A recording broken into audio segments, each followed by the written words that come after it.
Hola, ¿cómo están? Soy el doctor José María Remestroche en nuestra serie de entrevistas de expresidentes y el día de hoy vamos a tener, pues más que una entrevista, una semblanza, una biografía de uno de nuestros expresidentes más queridos, el doctor Héctor Orozco Cepeda. Él fue nuestro presidente en el año de 1988 y creo que no hay mejor persona para que nos platique del doctor Orozco, de su mesa directiva, de sus planes, de qué logró para nuestra AMG, que el doctor Miguel Ángel Mercado Díaz. Dejaré entonces el micrófono para que el doctor Miguel Ángel Mercado Díaz nos platique de nuestro querido expresidente, el doctor Orozco, en el año 1988. Agradezco al doctor José María Remis que me haya dado la oportunidad de hablar sobre el tiempo en que Héctor Orozco fue presidente de nuestra asociación. El doctor Orozco es sin duda, y así lo he referido, el cirujano académico más importante que ha tenido el país. Era un cirujano que nació para operar, diría yo, tenía una gran destreza quirúrgica y otra de las cosas que tenía era que sabía reflexionar las operaciones. El doctor Orozco nació en Zaguayo, Michoacán, en 1935 y después fue a estudiar a la Universidad Autónoma de Guadalajara y después de la Universidad Autónoma de Guadalajara fue a dar al Instituto Nacional de Ciencias Médicas y Nutrición Salvador Subirán, que en ese tiempo era el Hospital de Enfermedades de la Nutrición, y ahí él hizo el internado como médico internista y después hizo cirugía un par de años como se utilizaba en esa época. En ese momento decidió irse a Filadelfia, al Hospital de Graduados, motivado por un gran cirujano también, José Luis Bravo, expresidente de nuestra asociación, y él lo motivó mucho para seguir preparándose y hacerse un cirujano académico. En ese tiempo, el Hospital de Graduados de Filadelfia era sede de la cirugía académica, es decir, ya la evolución de la cirugía dejó de ser un simple habilidad manual para hacerse un procedimiento realmente relacionado con la ciencia y arte de la cirugía.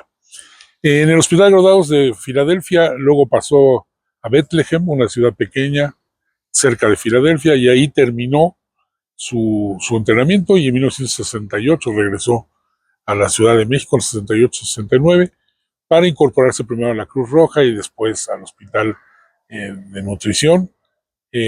También transitoriamente estuvo en el Hospital Naval.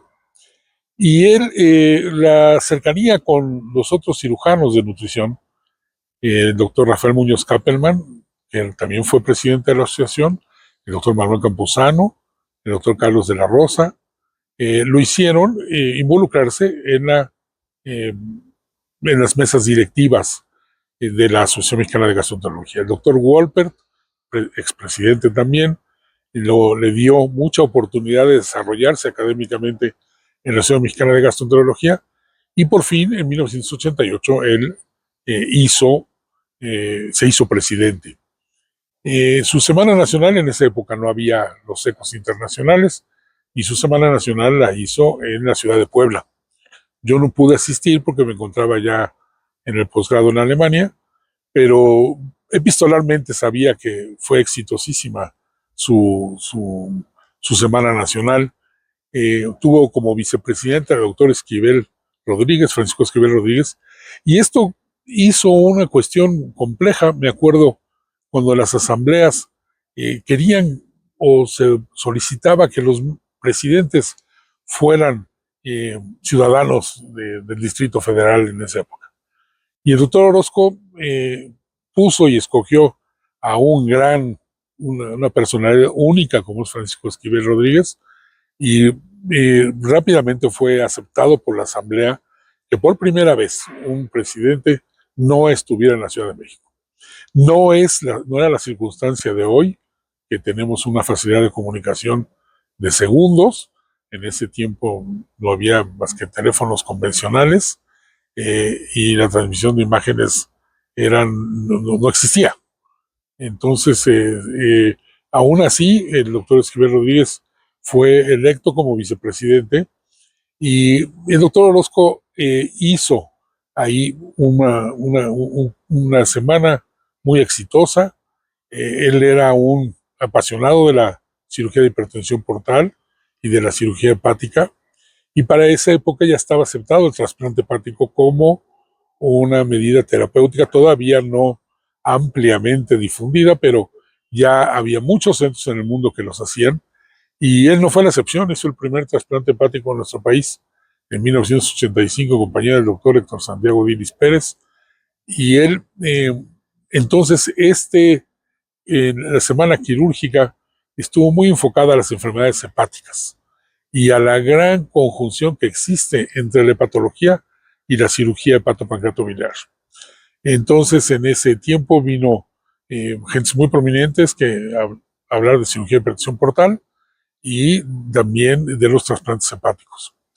Héctor Orozco tenía una visión extraordinaria, y cuando me vio llegar de Alemania y me invitó a participar con él, me comentaba que podía mostrar nuevo, y le comenté que yo veía cuando la probabilidad de que un grupo de cirujanos hiciera un solo tipo de operaciones. Este era el círculo virtuoso más extraordinario que uno podría ver. Las operaciones se complican menos, se indican mejor, se enseñan mejor, se investigan mejor, las estancias hospitalarias son menores y los costos, si uno lo quiere ver, son menores. Y entonces, en conjunto con él, me permitió dividir la cirugía en el instituto, y nuestros grandes maestros solicitarles que se dedicaran a una sola parte, y de esta manera pudimos enviar gentes nuevas, entusiastas, a prepararse en distintas áreas de la cirugía, para tener así separada la cirugía en México. Y esto se ha copiado en muchos sitios exitosamente. En los Estados Unidos funciona así, y yo lo copié de Alemania, así lo vi en Alemania, y esto funcionaba muy bien. Eh, Héctor Orozco entonces hizo una semana muy exitosa, y posteriormente siguió como expresidente, eh, trabajando mucho por la asociación, coordinó muchísimos cursos conmigo. Cuando yo fui presidente de la Asociación Mexicana de Gastroenterología, 17 años después, muy entusiasta conmigo en la semana, parecía que él era el organizador. Me participó muy activamente en los cursos, en las invitaciones, en el tipo de cosas. Hacía mucho énfasis en que los residentes presentaran trabajos libres. Decía que eran los primeros trampolincitos dentro de la medicina académica, el presentar trabajos libres en la Asociación Mexicana de Gastroenterología, y es una de las cosas que yo quiero siempre transmitir. Ojalá las nuevas generaciones siempre se sientan orgullosos de poder presentar trabajos libres. Es el principio de una vida académica. Héctor Orozco murió en 2013, lleno de reconocimientos. Fue eh, eh, reconocido por la revista Archives of Surgery como uno de los 100 cirujanos más importantes del siglo XX. La dirección de cirugía lleva su nombre. Fue miembro de la Sociedad Americana de Cirugía, y también del Sistema Nacional de Investigadores, miembro de las dos academias, Academia Nacional de Medicina y Academia Mexicana de Cirugía.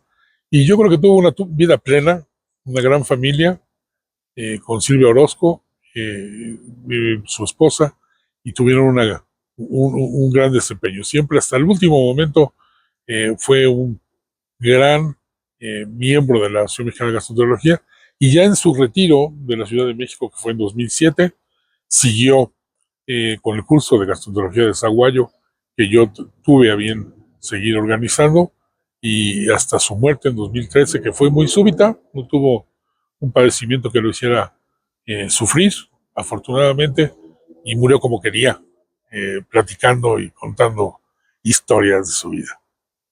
Gracias.